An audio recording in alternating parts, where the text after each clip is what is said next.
Hi, I'm Brittany Hopkins with Container Collective Yoga, and I have our studio manager Stephanie here to be our model. We're going to talk through downward facing dog.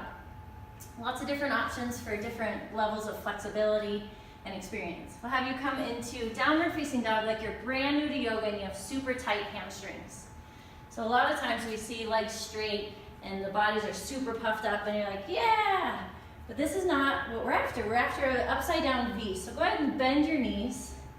Bring your armpits back towards your kneecaps and notice that space, that length that she created in her upper body just by bending her knees. Pull your belly button to your spine. So from here, that's a great option for people new to yoga or just really tight hamstrings. Another extreme we see is super bendy people. So go ahead and straighten your legs and kind of dump in. She ends up, see how it's kind of this curve here?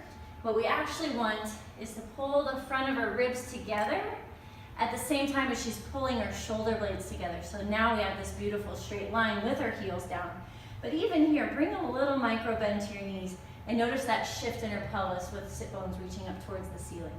It's a really great variation. Now let's take a look at our hands.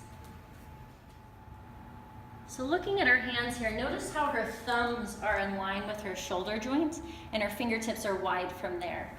What we see a lot in yoga is bring your hands closer together. We see a lot where the hands are really narrow, and that actually doesn't leave a lot of space for your shoulders to open up. So go ahead and bring your hands wider again so your thumbs are in line. Beautiful. Another thing we see a lot, go ahead and show us how the hands tend to pop up. We see these little tents under here, and that puts a lot of pressure in the outer wrist. So go ahead and push down through the pointer finger knuckles and yeah, really spread your fingertips wide.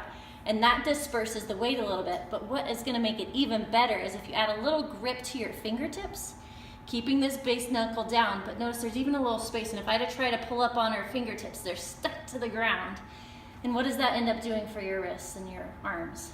Take some pressure off. Yeah, so it disperses the weight even wider.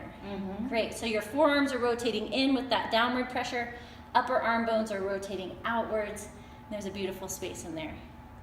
Great job.